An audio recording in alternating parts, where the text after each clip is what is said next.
आहे तो कुळाचा वंश आहे, तो घराण्याचा मान आहे. आता एक प्रश्न तुमच्यासाठी. स्त्री शक्ती आईला मिळतो जेवढा, तेवढा खरंच त्याला सन्मान आहे?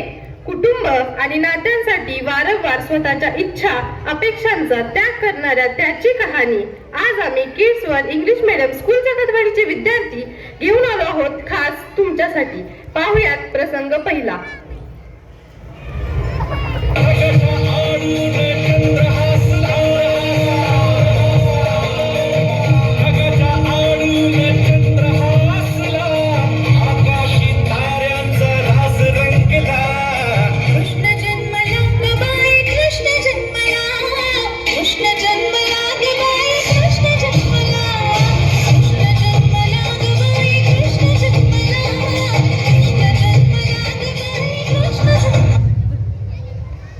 अरे रे रे बाळा, का रडतोयस? काय झालं? थांब, तुझी नजर काढूया. हा हा, आता कसं झकास झालं. अरे वा वा वा पाटील साहेब, अभिनंदन अभिनंदन. धन्यवाद धन्यवाद देशमुख साहेब. बघा बघा किती देखना दुसरा पाटील आलाय. आता माझी सगळी स्वप्ने माझा छावाच पूर्ण करेल. पाटलांचं नाव तोच मोठं करेल. आता जबाबदारी वाढली बरं का तुमची. वय वय. पाहिलंत मंडळी, पिल्लाचे डोळे अजून उघडले देखील नाही तोवर त्याच्या खांद्यावर जबाबदारीचे ओझे आहे. आता या जबाबदाऱ्यांसाठी तो कसा जगतो ते पाहुयात प्रसंग दुसरा.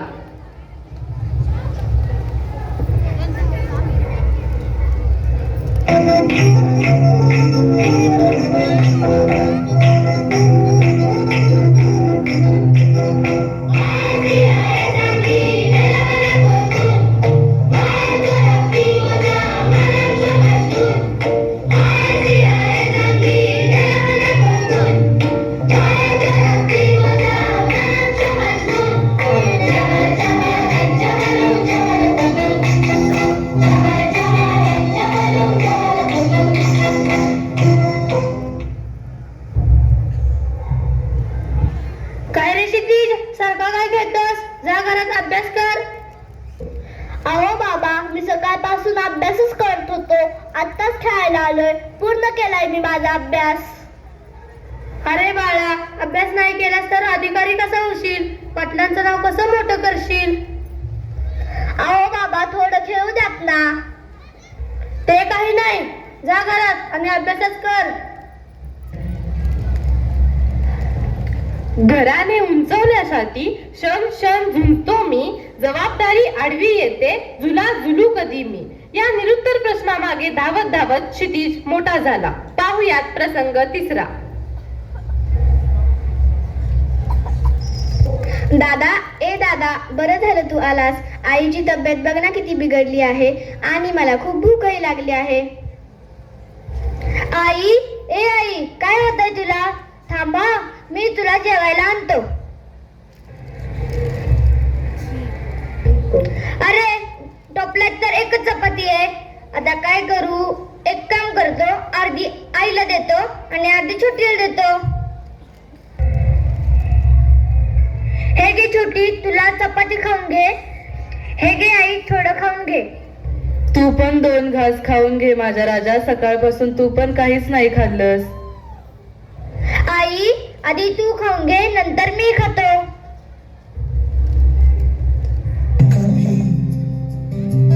बतलाता नहीं पर अंधेरे से डरता हूँ ममा. यूं तो मैं दिखलाता नहीं, तेरी परवाह करता हूँ ममा. तुझे सब है पता है ना माँ.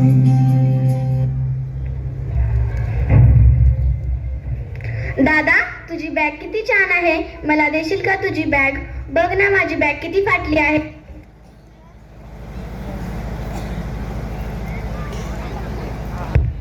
अगं छोटी, आवडले का तुला बॅग? हे घे.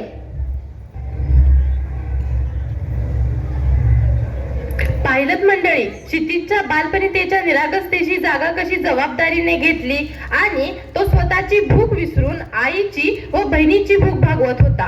आता पाहूयात प्रसंग 4.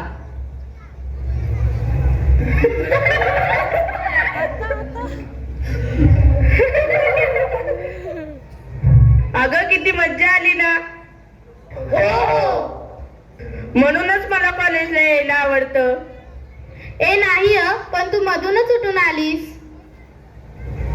आता तू तुझ्या आवडत्या गाण्यावर डान्स करून दाखव. हा ए नाही ग, मला लाज वाटते. नाही नाही, डान्स करायचा म्हणजे करायचा. बरं ठीक आहे.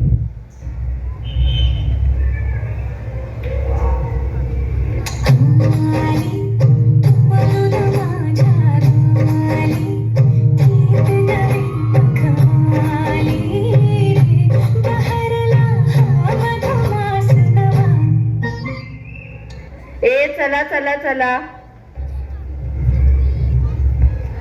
आए हम बाराती बारात लेके, आए हम बाराती बारात लेके, जाएंगे तुझे भी अपने साथ लेके, जाएंगे तुझे भी अपने साथ लेके.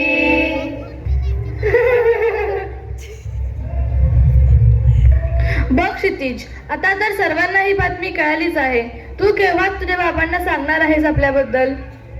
हो हो हो, मी आजच बोलणार आहे बाबांशी.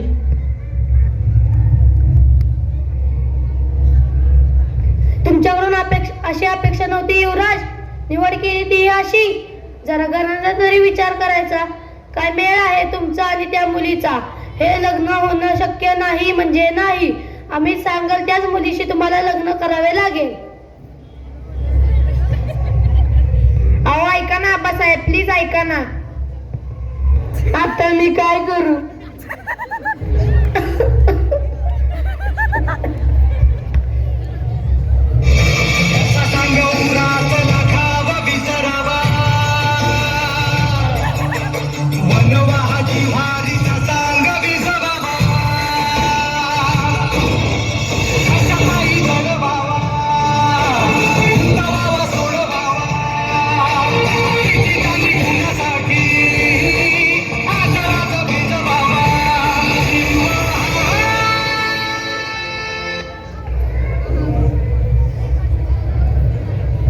पाहिलं कशी हत्या झाली. तुम्ही म्हणाल हत्या कशाची?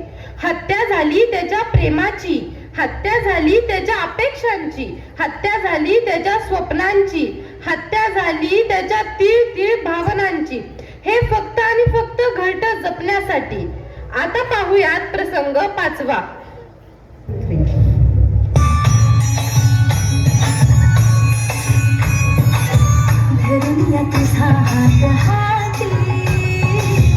चालन सख्या जन्मसाठी, श्वासात हा सुगंध भरला तुझा, बाहेरून येईल तू हसता जरा, होईल सावली नात घर जरी, उधळीन चांदणे तुझी आवडी, घेऊन श्वास उन्हाळे लक्ष्मीच्या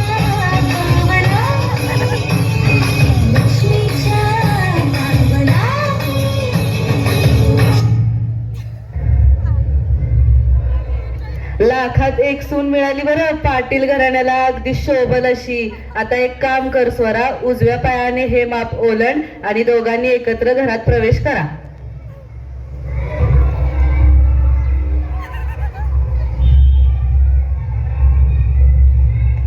आहो इतके शांत का आहात? अगं तू एवढी हुशार आहेस, त्या हुशारीचा तू उपयोग का करत नाहीस याच मला वाईट वाटतंय. मी काय करावं असं तुम्हाला वाटतंय? अगं मला असं वाटतंय की तू मोठी पदाधिकारी हो. आहो पण तुमच्या आबासाहेबच तर म्हणाले होते ना की आमच्या घराण्याच्या सुना बाहेर जात नाहीत, पुढे शिक्षण घेत नाहीत.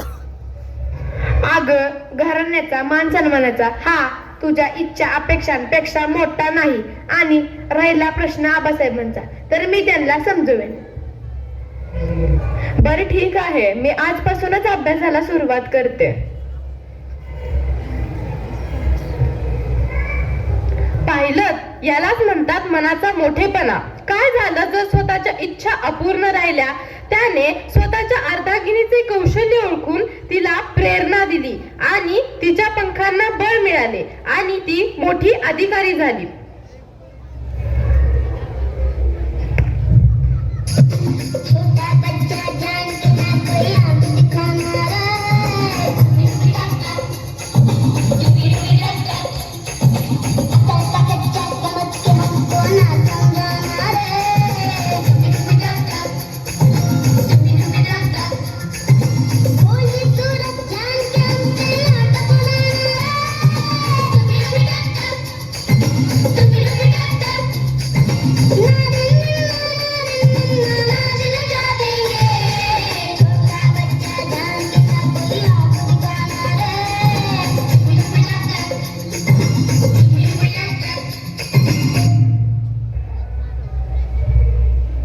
परी, ए परी, काय सारखी खेळत असतेस ग?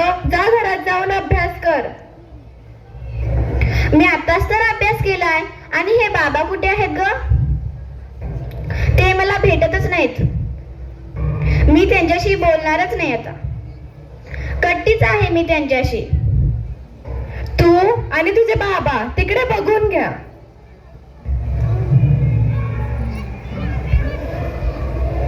रोज सकाळी सराच्या निघताना बोले, गोष्ट सांगायचे काल राहण्या गेले. जमलेच नाही काली येणे मला जरी, आज परी येणार मी वेळेवर घरी.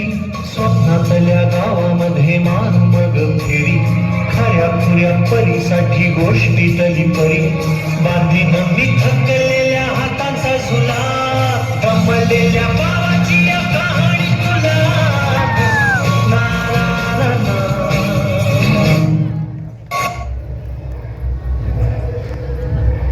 अगं, ऐकलंस का? बाहेर ये लवकर. अहो, काय झालं? हे बघ माझ्या हातात काय आहे. बघू बघू काय आहे. अगं, तू कलेक्टर झालीस आणि तिचीच ऑर्डर आहे ही. अय्या, खरंच? बघ, मी म्हणलं होतं ना, तुझ्या कष्टाला फळ नक्कीच मिळेल. ज्या स्त्रीचा पाठीत तिचा जोडीदार खंबीरपणे उभा असेल, तिला यश मिळणारच ना. माझं यशाचं सर्व श्रेय मी तुम्हालाच देते. पाहिलं, आधी बहीण, मग आई, मग पत्नी आणि मग मुलीच्या अपेक्षांसाठी जगता जगता तो कशा स्वतःच्या अपेक्षांसाठी जगायलाच विसरतो. म्हणून जाता जाता एकच म्हणते. त्याच्या निशब्द भावनांचा निचरा कधी झालाच नाही. हृदयात कंठ दाटला पण अश्रू बाहेर आलाच नाही. अपेक्षांच्या वादळांनी घेरला जरी, ओझ्याने कधी वाकलाच नाही. जबाबदारीने जगणारा तो जगाला कधी कळलाच नाही. जबाबदारीने जगणारा तो जगाला कधी कळलाच नाही. अशी आहे तुमच्या आमच्यातल्या त्याची कहाणी. आवडली ना मित्रांनो?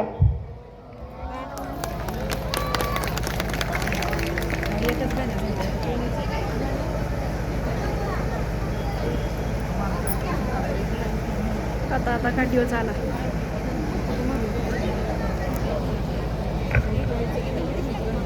कुणी मुलगा, कुणी पती, कुणी पिता म्हणतं. म्हणण्यापाशी काय आहे?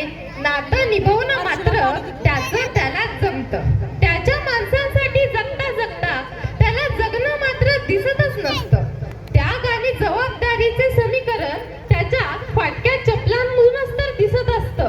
कसलेल्या बागेमध्ये त्याच्या हर एक फुल खुश असतं. कसलेल्या बागेमध्ये त्याच्या हर एक फुल खुश असतं. हातावरच्या बेगानी गट्टे लपून पाखरांसाठी त्याला मात्र हसावं लागतं. कुटुंबाच्या सुखासाठी त्याला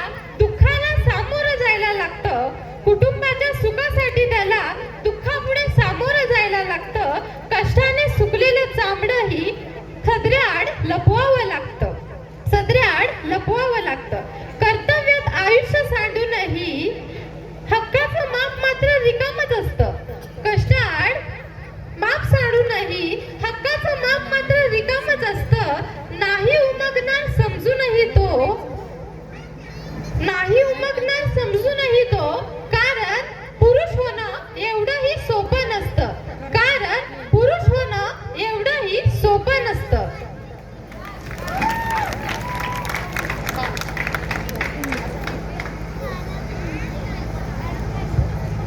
सुख वाटता वाटता मनी दाटलं हे दुःख, सुख वाटता वाटता मनी दाटलं हे दुःख, कसं गिळू देवराया भावनांचं हे मुख, कसं गिळू देवराया भावनांचं हे मुख. का कळेना दाटते डोळ्यामध्ये पाणी, का कळेना दाटते डोळ्यामध्ये पाणी, उगाच छळतात का जुन्या आठवणी. ज्या रोपट्याला घातलं पाणी ते रोपटं मोठं झालं, ज्या रोपट्याला घातलं पाणी ते रोपटं मोठं झालं.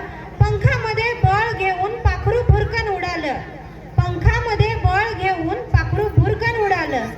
या हातांनी भरवला ज्यांना घास ते हात व्यस्त झाले, या हातांनी भरवला ज्यांना घास ते हात व्यस्त झाले. म्हाताऱ्याची कटकट असं म्हणून त्रस्त झाले.